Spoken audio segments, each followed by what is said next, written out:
नमस्कार, मैं हूं सैयद अली मेहंदी और आप देख रहे हैं नवग्रह टाइम्स यानी एनजीटी न्यूज। आज हम मौजूद हैं उत्तराखंड सदन में। दिल्ली के उत्तराखंड सदन में एक बेहद मारूफ, बेहद प्रसिद्ध शख्सियत मौजूद हैं जिनसे हम बात करेंगे आज, राजा आनंद सुमन सिंह। आइए देखिए कि क्या कहा उन्होंने। और मैं आपको बताता चलूं, राजा साहब कांग्रेस के वरिष्ठ नेता हैं जो गांधी परिवार के बेहद करीबी माने जाते हैं। आइए देखिए हमारे इस कार्यक्रम में, जिसमें हम आपको बताएंगे, दिखाएंगे कि राजा साहब ने राजनीति पर क्या कहा है। कुछ चेहरों को पहचान के लिए किसी भी तारुफ की जरूरत नहीं होती। कुछ चेहरे ऐसे होते हैं जो अपने आप में मुकम्मल किताब होते हैं। कुछ चेहरे ऐसे होते हैं जिनको देखकर ही लगता है कि हाँ, एक शख्सियत है। ऐसी एक शख्सियत आज हमारे साथ हैं, आनंद सुमन साहब, राजा साहब।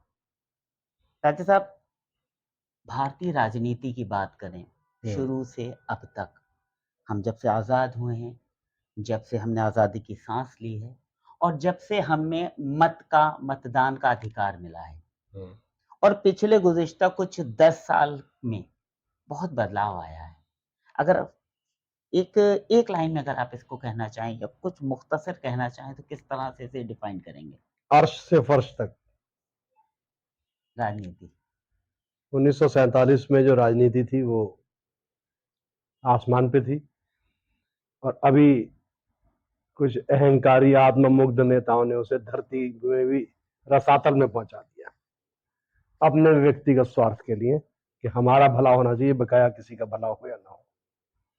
अच्छा, पिछले दिनों मैं जब 40 साल का हूँ लगभग, बचपन से सुनता आ रहा हूँ भारत मेरा देश है, इंडिया मेरा देश है, लेकिन पिछले कुछ दिनों से इंडिया और भारत अलग-अलग हो गए। बेवकूफ लोग हैं।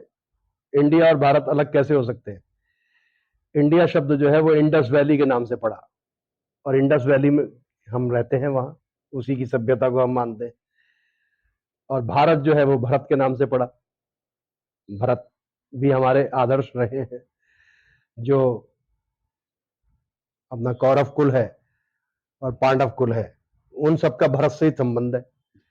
और अभी जो संकल्प मंत्र होता है, जो हम हवन में पूजा में इस्तेमाल करते हैं, तो उसमें हम कहते हैं जम्बू द्वीपे भरत खंडे आर्यावर्त अंतर्गते। तो सही मायने में तो मोदी जी को इसका नाम आर्यवर्त रखना चाहिए था, गलती कर दी उन्होंने, भारत रख दिया।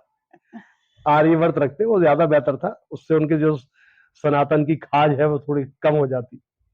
चलिए बात सनातन पे करते हैं सर। अभी पिछले दिनों ही सनातन धर्म को लेकर ही विवाद उत्पन्न हो गया है। कुछ लोगों ने, कुछ नेताओं ने, जिसमें स्टालिन साहब भी हैं और दूसरे ए राजा जी भी हैं, जिन्होंने कहा कि सनातन को अपशब्द किया और लोगों में आक्रोश है उसको लेकर। आपका क्या कहना है? वो जिस पे बहस हो रही है वो सनातन धर्म है ही नहीं। असल में सनातन का मतलब है पुराना, और जब कोई चीज पुरानी हो जाती है तो उसमें बदलाव की जरूरत पड़ती है। एक जगह जब गड्ढे में पानी इकट्ठा हो जाता है तो वो सड़ जाता है। आज सनातन को अगर स्टालिन ने कहा है, स्टालिन के बेटे ने, तो वो बिल्कुल सही कहा है कि अब उसमें बदलाव की आवश्यकता है, और वो बदलाव इस तरह का होना चाहिए जिसमें जात पात ना हो, छुआछूत ना हो, ऊंच नीच ना हो। मंदिर में प्रवेश करना है कि नहीं करना है, किसको करना है, हम कौन होते हैं क्या तय करने वाले? भगवान के दरबार में कौन जाएगा, कौन नहीं जाएगा? आप बताइए कि किसको जाना चाहिए। मस्जिद में आप पूछते हैं किसी से कि ये जा सकता है कि ये नहीं जा सकता? तो फिर मंदिर में कैसे कह सकते हैं आपकी ये जा सकता है कि नहीं जा सकता? सर, पूरा देश जानता है कि आप कांग्रेस के बेहद दिग्गज नेता हैं और बेहद करीबी हैं गांधी परिवार के भी। अभी पिछले कुछ दिनों पहले, यानी कुछ समय पहले, भारत जोड़ो यात्रा हुई थी। अब सुनाई दे रहा है फिर से एक बार फिर भारत जोड़ो यात्रा है। दूसरा यात्रा का जो दूसरा टर्म है वो शुरू होने वाला है, और वो गुजरात से शुरू होगा और वो जाके बंगाल में समापन होगा उसका। एक अच्छा रास्ता बनाया राहुल गांधी ने, एक नई दिशा महात्मा गांधी की तरह उन्होंने भारत को दिखाने की कोशिश की है। उनका कोई राजनीतिक स्वार्थ नहीं है, वो किसी पद के लालची भी नहीं है। अब दिक्कत यही है कि इस समय जो वर्तमान राजनीति है उसमें हर नेता केवल पद के लालच में लगा हुआ है, उससे ज्यादा सोच नहीं है हम लोगों की। तो राहुल गांधी ने एक ऐसा रास्ता दिखाया है और देश अब उनके साथ जुड़ रहा है। तो हमारा तो नारा ही था भारत जोड़ो यात्रा का कि जुड़ेगा इंडिया, जीतेगा भारत। हमेशा हम यही कहते हैं। तो भारत और इंडिया, कॉन्स्टिट्यूशन के पहले सफे पे, पहले पेज पे यही लिखा है कि इंडिया कॉल्ड भारत। भारत और इंडिया दोनों एक है, उसका कोई वो नहीं है कि आप उसे भारत नाम कर दे या कुछ कर दे। इंडिया पासपोर्ट पे भी सबके लिखा, अगर इनकी हिम्मत है तो जितने लोग विदेश यात्राएं करते हैं, मंत्री अधिकारी, इन्हें तुरंत बंद कर देनी चाहिए। पासपोर्ट के ऊपर पहले भारत छपवाएं, इंडिया शब्द हटा दें। आज भी हम विदेश में तो इंडियन ही कहलाते। मैं भी जब किसी देश में जाता हूं तो मुझे इंडियन कहा जाता है। अगर मैं उससे कहूंगा साहब नहीं मैं इंडियन नहीं हूँ, भारतीय हूँ, तो वो मुझे अरेस्ट करेगा और जेल में डाल देगा, क्योंकि वहां तो मैं इंडियन ही कहलाता हूँ। ये अजीब बेवकूफी की बात है, इंडिया और भारत में डिफरेंस कर, मतलब बाप और बेटे में डिफरेंस कर देंगे आप।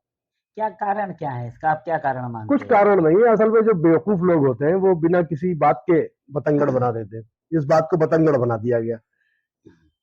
अब कुछ लोग कह रहे हैं साहब हिंदू, अब तो हिंदू राष्ट्र बनाओ ना। 97 साल से आप एक प्रार्थना कर रहे हैं, प्रभु शक्तिमन हिंदू राष्ट्र रंग भूता। आरएसएस की जो प्रार्थना है उसमें उन्होंने कहा है नमस्ते सदा वत्सरे मातृभूमि त्वया हिंदू भूमि सुखम वर्धतो हम महामंगले पुण्य भूमि तदर्थे पतत वेश कायो नमस्ते नमस्ते। अरे नमस्ते किसको करना है? पहले तो इन्होंने जो ये कविता है, ये संस्कृत में कविता थी, इसमें सारे शब्द थे आर्य, आर्य समाज की कविता थी। जी। इन्होंने उसमें आर्य की जगह हिंदू जोड़ दिया। अब वो हिंदू राष्ट्र का सपना दिखाते दिखाते 97 साल से, अब जब इन्हें लगा कि हिंदू राष्ट्र बन नहीं सकता भारत कभी, क्योंकि जो कॉन्स्टिट्यूशन ऑफ इंडिया है उसमें परिवर्तन करने का अधिकार किसी को नहीं है, अमेंडमेंट करने का अधिकार है, वो भी कुछ मुद्दों पे। अन्यथा जो सुप्रीम कोर्ट ऑफ इंडिया है वो कॉन्स्टिट्यूशन क्लब में उन्होंने पूछा, सवाल नहीं पूछा कॉन्स्टिट्यूशन पीठ ने कि भाई बताइए आपने धारा 370 क्यों खत्म की। जी जी। इन बेवकूफों को ये भी नहीं मालूम कि जो धारा 370 है उसी के कारण तो भारत में कश्मीर मिला है।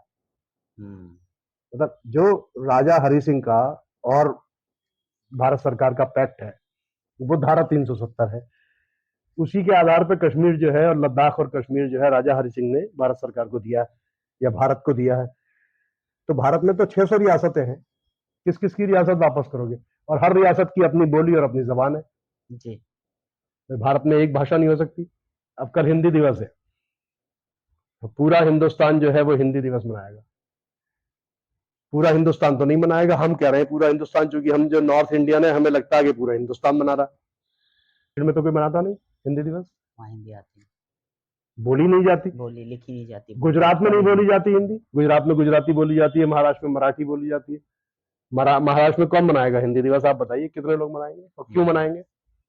कॉलेज में मनाना इसलिए है चूंकि हिंदी डिपार्टमेंट है तो उन्होंने एक फॉर्मेलिटी पूरी करनी है कि भाई अखबार में न्यूज छप जाए कि भाई हमारे कॉलेज में हिंदी दिवस हो। भाई हमें हिंदी से कोई शिकायत नहीं है, किसी को भी, किसी भी भारतीय को।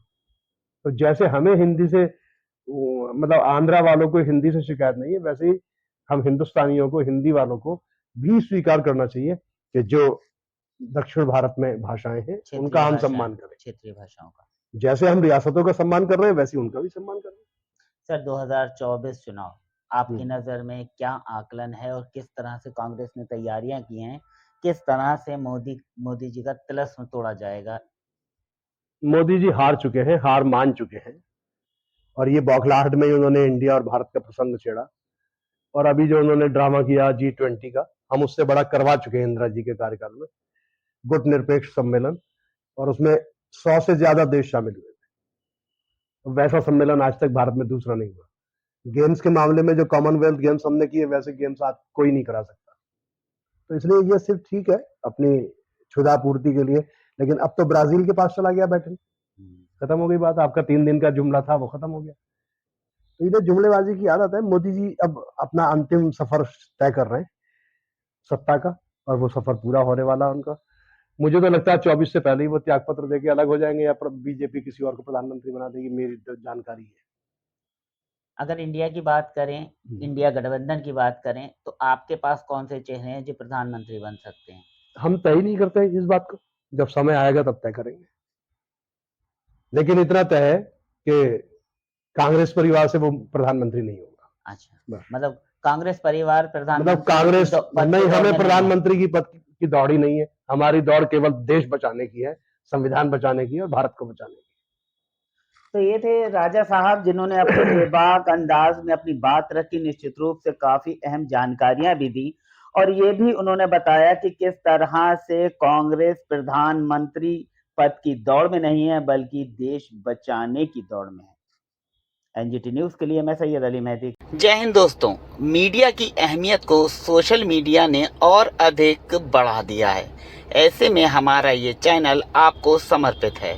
हम आएंगे आपसे मिलने और आपको देंगे एक मंच जहां से आपकी पहचान और बात होगी और अधिक पुख्ता एवं मजबूत, क्योंकि हम हैं सोशल, हम हैं मीडिया वाले। वंदे मातरम।